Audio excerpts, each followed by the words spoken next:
Eu sou a Carol. E eu sou a Luísa. Seja muito bem-vinda ao IntegraCast. Pessoal, lembrando a vocês de comentar, compartilhar, curtir, seguir a gente no Instagram, @IntegraCast com 2 T's, tá bom?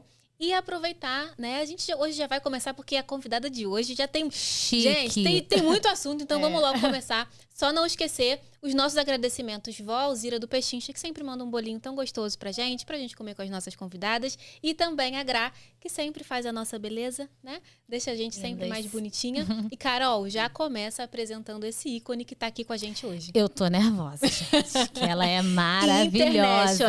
Internacional. Nossa convidada hoje é internacional, gente. Estamos aqui hoje com a Deise Maia. Gente, ela é psicóloga e trabalha com micropigmentação de sobrancelhas, de couro cabeludo, é design de sobrancelha e, gente, ela é muito, muito chique. Ela vai contar um pouquinho da história dela pra gente hoje e seja muito bem-vinda, Deise. Obrigada por estar aqui. Muito obrigada, a honra é toda minha. E assim, conta um pouquinho pra gente da sua história. Quem é Deise Maia? Conta assim um pouquinho de quem é você aí pra gente, como é que começou a tua história aí com as sobrancelhas também. Conta tudo. Então, eu vou começar bem antes Começa do começo. Né? Então, quando eu era bem pequenininha, eu tinha... Sempre algumas pessoas perguntam, né, pra você, o que você quer ser quando crescer, né?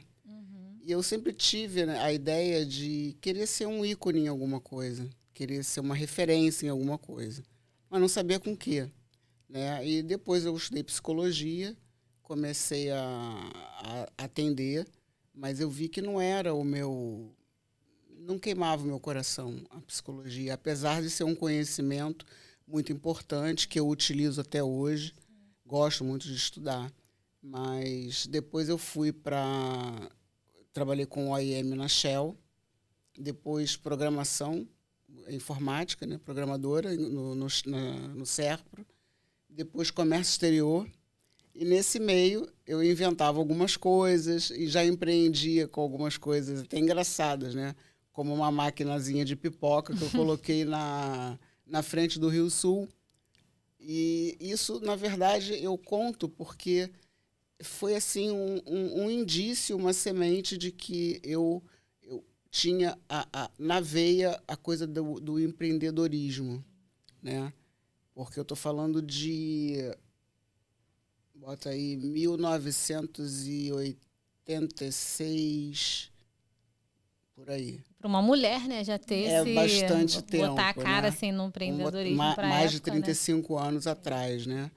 E aí em 1989, eu me casei, fui para São Paulo e conheci uma espanhola. E ela me ofereceu um trabalho para vender cosmético. E daí eu consumia o cosmético, não sabia vender. E ela falou, você não sabe vender porque você não entende de pele. Vem fazer um curso, eu fiz um curso de 2 dias. E eu gosto de contar também isso porque naquela época eu não tinha a menor ideia de que eu poderia chegar onde eu cheguei hoje. Então, às vezes, as pessoas, né, as mulheres, estão trabalhando com coisas que elas não dão a devida importância porque veem outras pessoas muito além e aí acha que não é por ali, é por aí.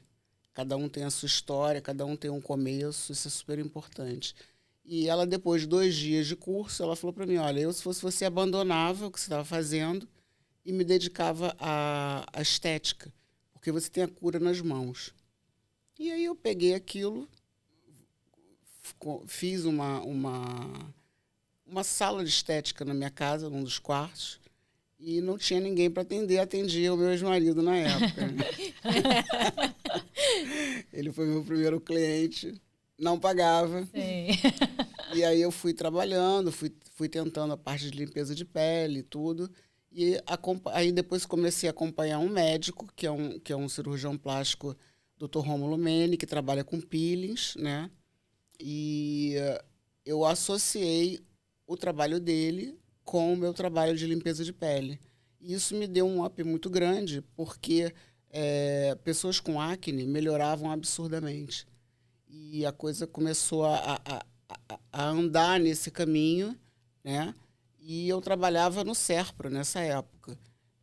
Então, eu aluguei uma sala no Rio Sul, comecei a tentar atender alguém lá, porque não tinha cliente, né?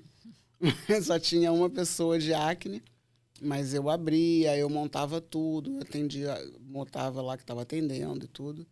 E um dia eu passando com uma luva de boxe nas costas, porque eu treinava boxe lá, eu vi aberto um salão, o Hair Beauty, no Shopping Rio Sul.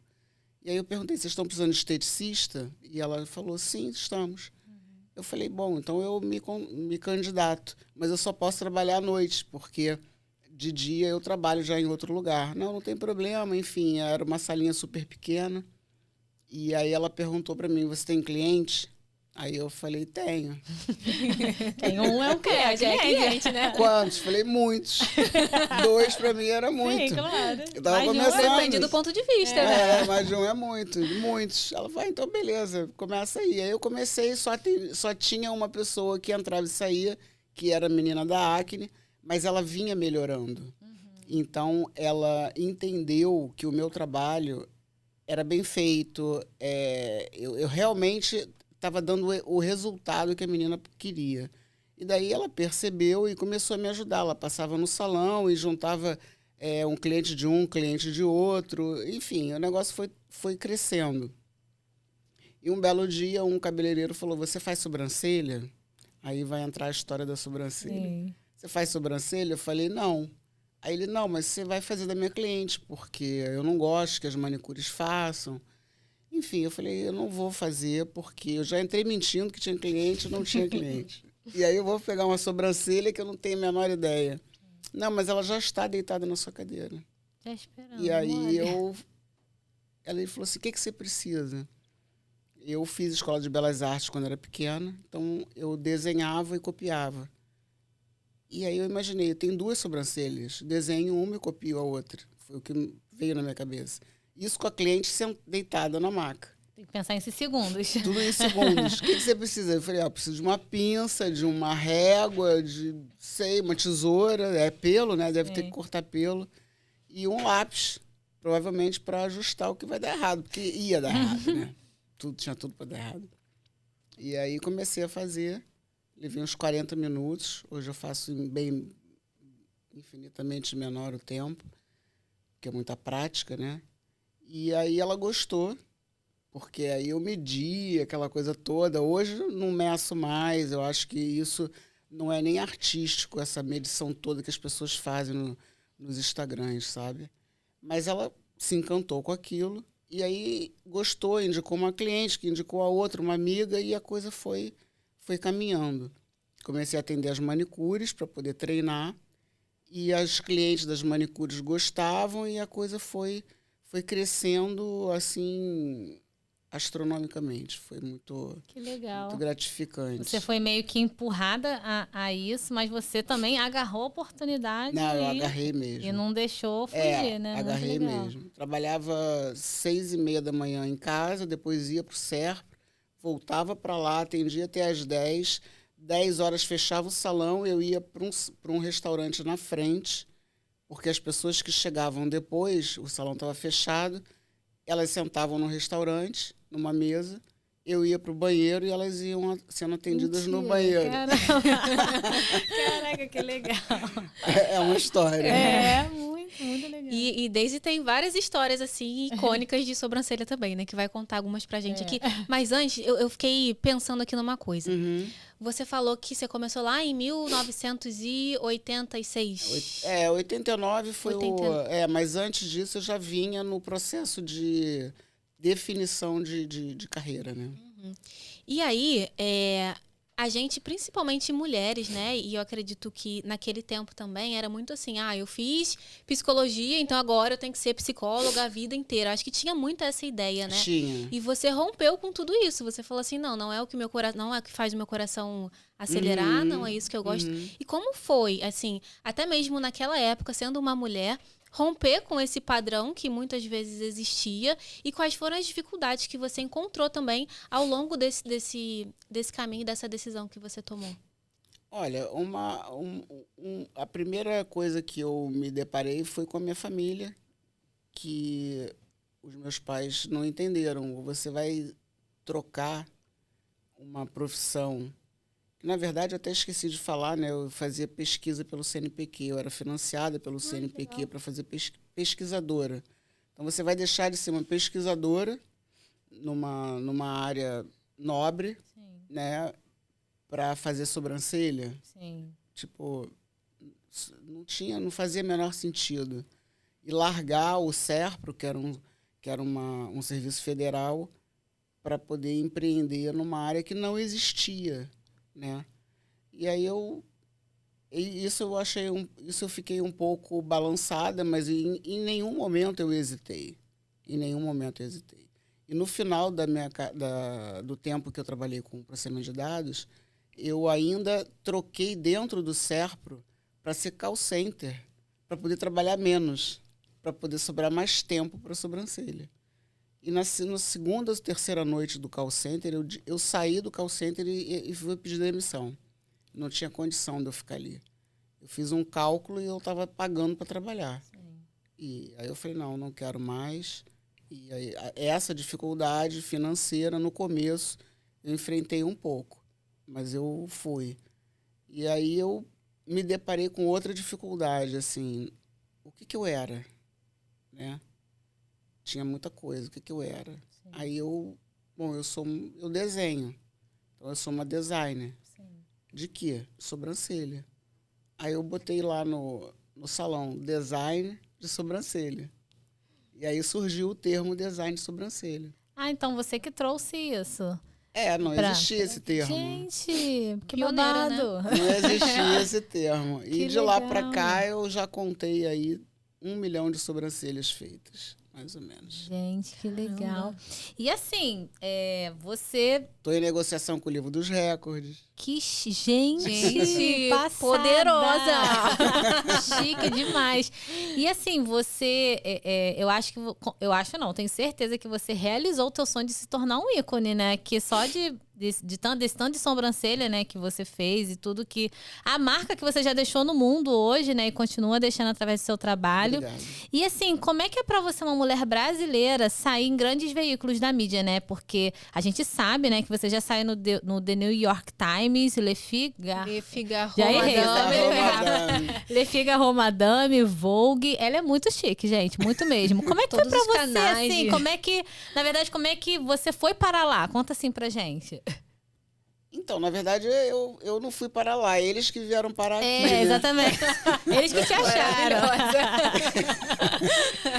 E aí, na época, eu hoje dou mais importância a isso, por conta dessa divulgação na mídia, do que na época. Na época, eu achei que estava normal, porque eu estava saindo em todos os programas, em todas as revistas, rádio, né? Fiz programa de rádio. E aí eu achei que era normal, era mais um jornal, imagina. Sim. Não é mais um jornal. Não é? Né? Então, assim, para mim, na época, foi normal, mas hoje eu fico bastante impactada e encantada com essa trajetória mesmo. Sim. Né? E foi tudo com... E assim, hoje, né, com as redes sociais, né, a gente faz muitas vezes essa busca, né, de buscar estar em lugares que a gente seja reconhecido, trazer reconhecimento para o nosso trabalho. No teu caso, assim, o reconhecimento veio simplesmente do teu próprio trabalho, do boca a boca, né, conforme as pessoas iam falando do teu trabalho. Sim. Os veículos de divulgação da época, de mídia, iam te encontrando, né? Cara, isso é fantástico, né? Muito mesmo. E Deise, a gente falou, né? Você se tornou esse ícone que lá desde criança você queria ser esse ícone, essa referência. E você acha que você já chegou aonde você gostaria de chegar, lá quando você pensava na tua infância? Ou você acha que ainda tem muito mais coisa para acontecer na tua carreira, nessa tua trajetória profissional? Não, eu acho que sempre tem. Eu acho que quando eu morrer vai acabar. Sempre vai ter. Né? Sempre vai ter propósito. E agora sempre vai ter propósito. O meu propósito é secundário, né? Porque existe o primário, que o primário é a vida. Sim. O secundário é o que a gente está fazendo aqui. E é não só satisfazer o meu desejo de ser uma referência, mas de ajudar pessoas. Ajudar pessoas na beleza, na doença, porque existe a doença de que cai cabelo, câncer, acidentes, né? Eu já fiz bastante correção de acidentes, de homens também. Então, vai um pouco além da estética mesmo. Sim. E hoje, assim, qual o teu propósito por trás das sobrancelhas, né? O que você vê como teu propósito sendo design de sobrancelhas, micropigmentadora? Conta pra gente. Como assim? Me explica melhor. Qual o teu propósito, assim, hoje? É transformar vidas? É trazer saúde? Como você definiria o teu propósito, assim, através do teu trabalho hoje de sobrancelhas, de micropigmentação, com todo esse trabalho aí que você faz? Então, uma coisa que eu não buscava e que eu encontrei foi exatamente a disseminação dessa profissão. Sim. Porque, na época, quando eu saí na Ana Maria Braga, por exemplo, a Ana Maria Braga é vista fora do Brasil, né? Então, muitas pessoas me procuraram para eu dar curso e tudo. Só que eu não tinha uma teoria que me embasasse aquela prática. Então, eu me retraí. Hoje, as pessoas fazem um curso, no dia seguinte estão dando curso. Né? Então, eu tinha muito receio de passar para frente uma coisa que nem eu mesma dominava.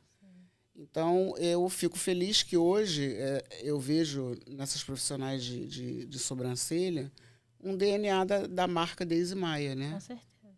Porque antes de mim tinha algumas pessoas, mas não eram pessoas que faziam design de sobrancelha. Eram pessoas que faziam tatuagem. Tinha micropigmentação, mas era muito... Era aquela definitiva, né? Era maquiagem definitiva, até o termo mudou, né? E aí eu achava que era muito complicado o definitivo. E aí eu fui superficializando o trabalho. Então ela foi se tornando semi-permanente. Mas isso foi tudo intuitivo. Não tinha teoria. Eu procurei, não tinha teoria. Mas em algum momento essa teoria veio para mim. Sim. E aí eu entendi que eu tinha criado um método de design de sobrancelha. Sim. E tinha feito da marca Daisy Maia uma marca de luxo de sobrancelha. Por quê? Porque muitos artistas me procuraram para fazer sobrancelha, pessoas, embaixatrizes, a própria embaixadora dos Estados Unidos, a dona, me procurou para fazer. E a mãe do presidente da França, na época, não me lembro exatamente quem era. Então, eu achei que isso aí é que estava... que hoje eu tenho certeza que isso foi uma coisa que eu ganhei sem esperar, sem pensar, sem pedir, sem me programar, né? Porque hoje a gente está fazendo isso aqui querendo atingir a mídia também. Não só felicitar as pessoas, ajudar, mas também nos ajudar com a nossa... Divulgando o nosso trabalho, né? Naquela época não tinha essa ideia. Não tinha, sim. Não, isso que eu acho mais interessante é que foi algo, assim, natural, né? Que aconteceu mesmo algo natural. E a gente estava ali antes da gente começar, a gente chegou à conclusão que eu comecei no off-off. É off-off, Não tinha nada line, nada. Não tinha nada line. Muito, muito interessante, muito legal mesmo. E Daisy, você, assim, já traz um monte de histórias icônicas aí com você. E o Passarinho Verde contou aí pra gente que vai nascer um livro, né? Quase nascendo. Tá quase nascendo. Esse livro... Conta um pouquinho pra gente. É sobre essas histórias que você viveu ao longo da tua vida? É sobre a tua trajetória de vida até aqui? Conta um pouquinho. Pode dar um spoiler? Claro, pode? claro. E a gente quer autógrafo, tá? Melhor. Quando você estrear o livro, você tem que vir aqui de novo no podcast só falar do livro, tá? Será por favor. Prazer, com certeza. Esse livro, na verdade, a ideia dele nasceu há mais de 15 anos atrás. A gente tinha uma equipe e ganhamos 100% de Lei Rouanet na época. Só que não conseguimos as pesquisadoras, não conseguimos uma empresa que financiasse o livro e tudo, e a coisa foi passando. Muitas coisas aconteceram e aí o livro ficou meio de stand-by. E há 2 anos atrás, eu acordei no dia do meu aniversário e falei, eu vou escrever o livro sozinha. Para que eu preciso de pesquisadora? Se eu pesquisei, não tinha nada. Entendeu? Então, eu quero ser uma fonte de pesquisa para as pessoas para frente.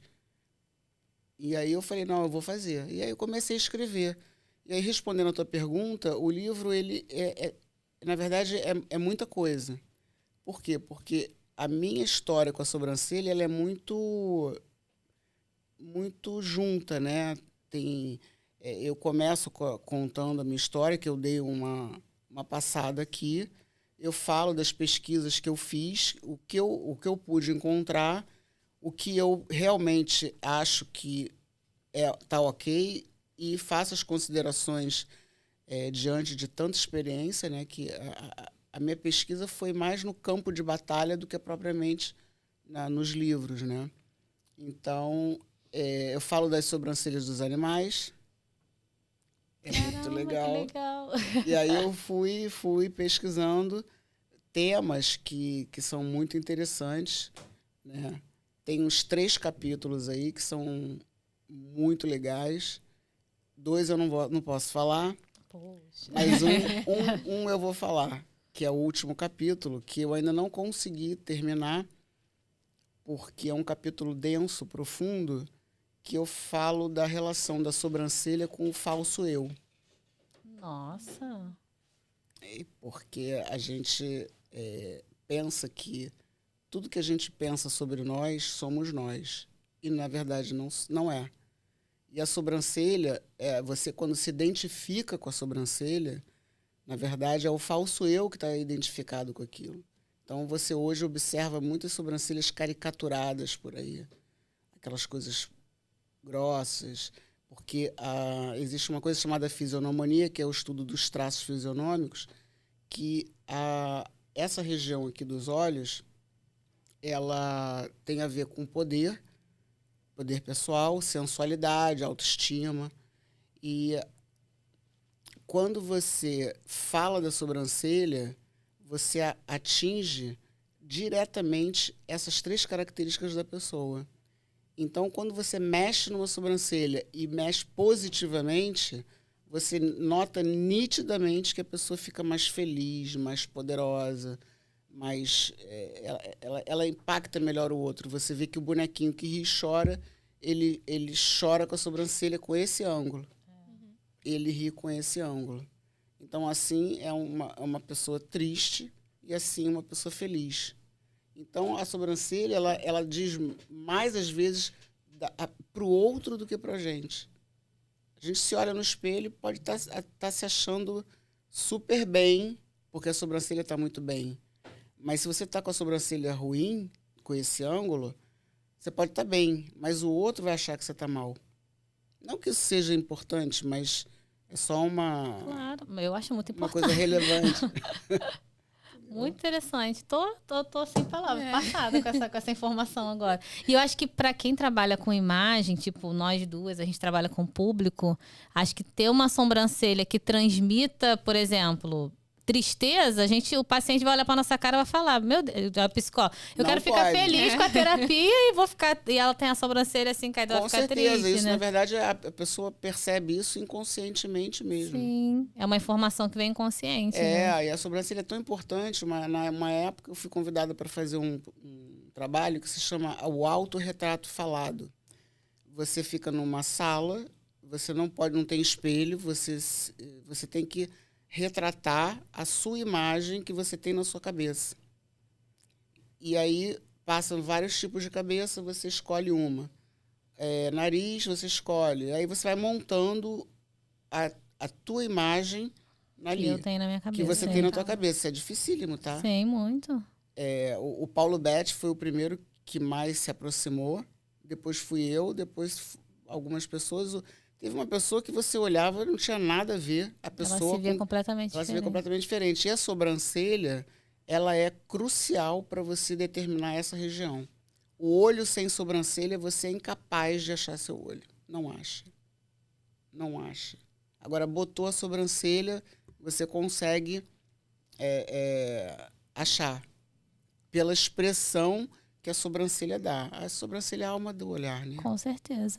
E Deise, você faz esse trabalho, né, de design, de micropigmentação de sobrancelhas, mas você também faz um trabalho muito lindo também de micropigmentação no couro cabeludo, né? Que é um Sim. trabalho interessantíssimo seu. A gente queria que você falasse um pouco sobre isso também, que eu achei, assim, surreal, né? Os resultados, né? A gente estava vendo. Muito bacana, né? Muito Depois interessante. a gente vai passar sobre, ele vai passar aí pra gente, sim. Pode botar as fotos aí, já pra gente ir vendo, né? Vamos só finalizar a sobrancelha, né? Tá, da sobrancelha primeiro. Porque aí a gente entra nesse colocar já outro. da sobrancelha, né? Isso. Aqui antes, ela fez, aí ficou cheio de falha, né? Ela fez com uma outra pessoa e ficou com falha. Isso foi em São Paulo. Essa foto aí deve ter mais de... Isso é papel ainda. Isso deve ter mais de 20 anos. Nossa. Passa mais uma. Aí assim, ó. Cara, mudou, né? Muda totalmente. tudo. Você vê que aqui ela não tá rindo, ali ela tá rindo. Sim. O olhar dela tá diferente. Sim, né? totalmente diferente. E acabou de fazer. É muito importante que é porque a foto está muito ruim, mas você tem que perceber que existe um degradê na entrada. Tem, sim. Assim como a gente tem a penugem do cabelo em volta da cabeça, a sobrancelha é a mesma coisa, ela tem que ter.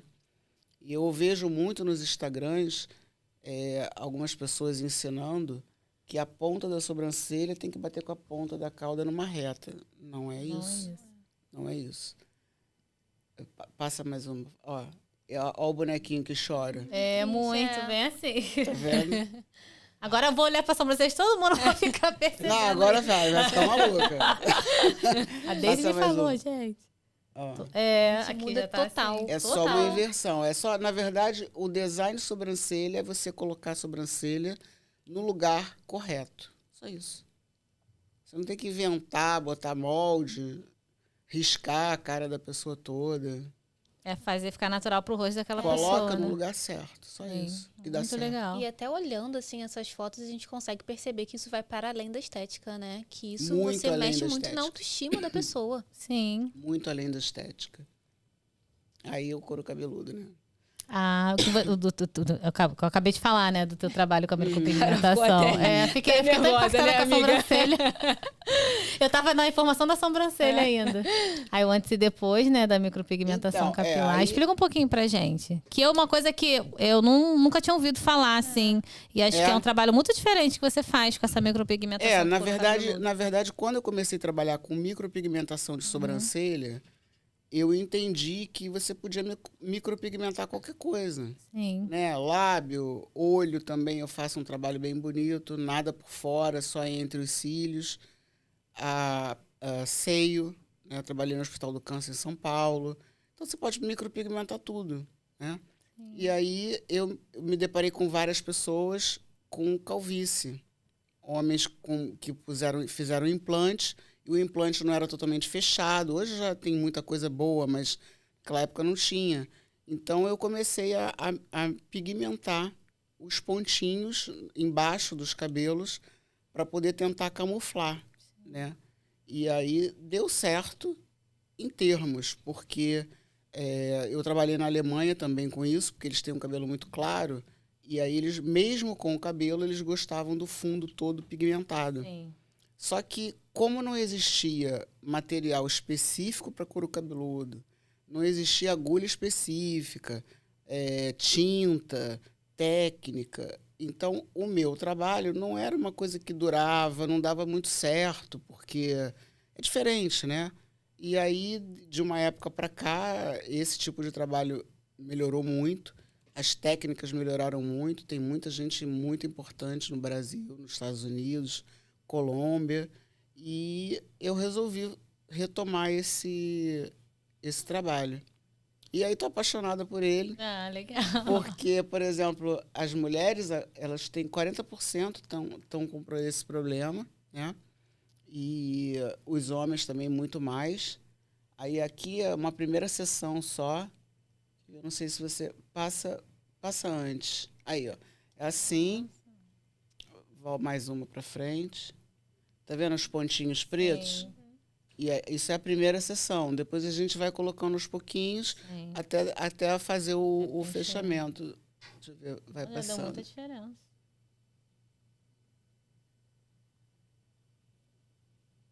Aqui é a primeira sessão a plástica, às vezes ela fica com uma cicatriz. Sim. E aí a pessoa quer prender o cabelo e fica com aquela marca. Sim. E aí a gente vai fazendo ali os pontinhos. Vai na primeira sessão, né? Isso está na primeira sessão também. Aqui é Esse é o no mais, homem. né? Esse tá impactante. Esse tá o resultado. impactante. Esse aí é o efeito raspado, porque tá vendo a calvície lá começando.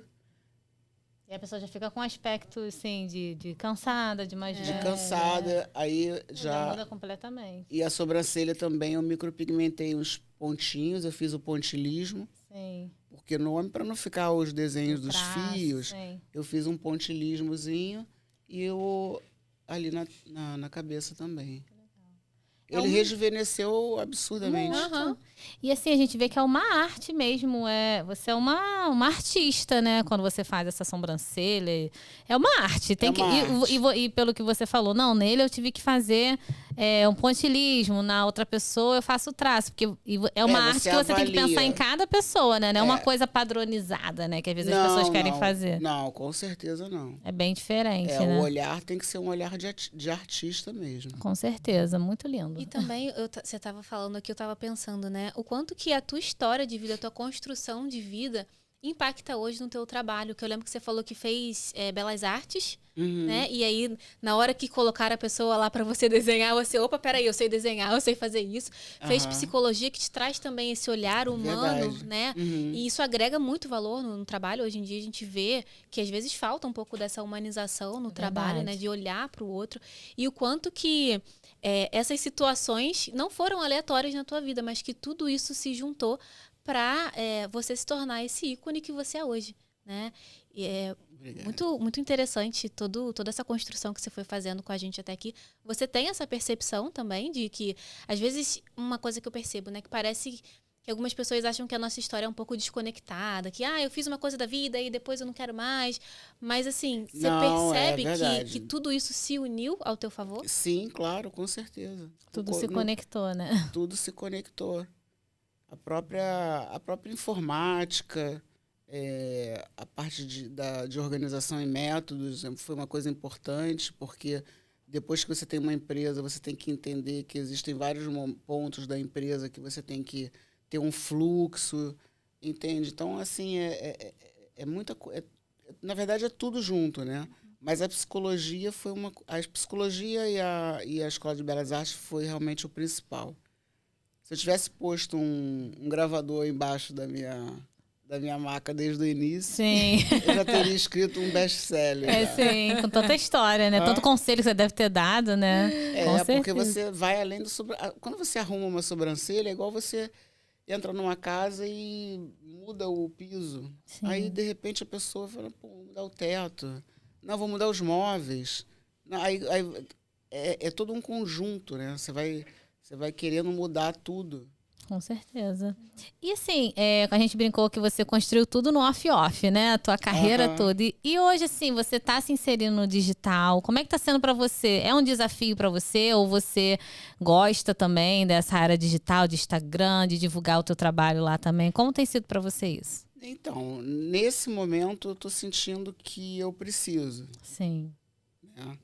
Mas, honestamente, se hoje não existisse mais a internet, não existisse rede social, eu continuaria vivendo e trabalhando normalmente.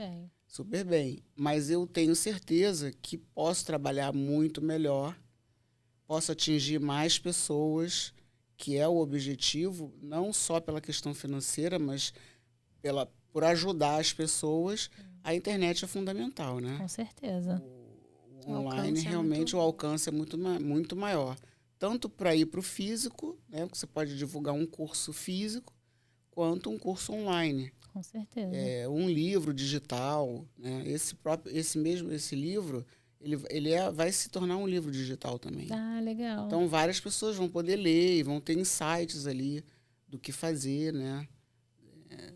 Acho que é super importante. Esse trabalho que a gente faz aqui, né, com o Gabriel, é muito importante. A identidade digital é super importante, porque é diferente. A nossa identidade digital ela é super importante para quem está querendo ingressar no digital. Sim. Porque eu já fiz muitos cursos, né, ao longo desse tempo todo, do Érico Rocha e tudo, mas eu não tinha um direcionamento.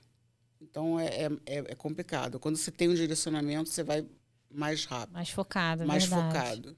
E como é que as pessoas podem te encontrar nas redes sociais? Qual o teu arroba lá no Instagram? Então, eu tenho milhões de arroba, porque nesse tempo todo já me falaram, nossa, tem que ter outro arroba, você tem que ter um arroba. Sim. Enfim, resumindo, agora é um arroba só, né? Sim, é. Então, é Deise Maia Sobrancelhas. Então, bem fácil de te achar lá no Instagram. É Daisy, né? D-A-Y-S-E, Maia Sobrancelhas. Que foi criado para o pessoal. Foi uma brincadeira. E agora virou realmente virou trabalho mesmo, isso aí. Muito bom. Legal.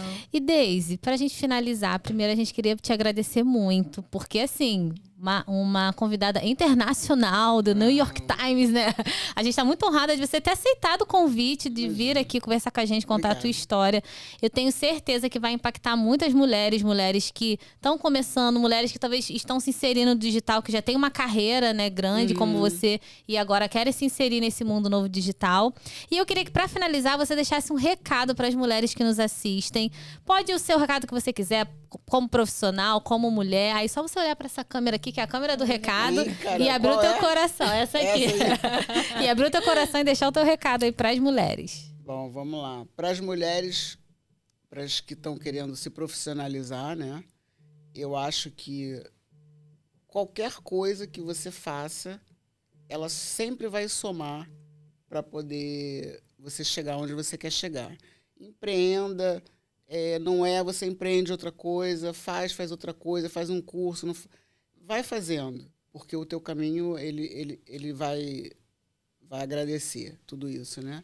E para as mulheres que precisam, né, do tratamento tanto estético quanto até emocional, porque isso gera um atendimento emocional, é super importante vocês contarem com o profissional da área de sobrancelha, micropigmentação e estética, além de outras, claro.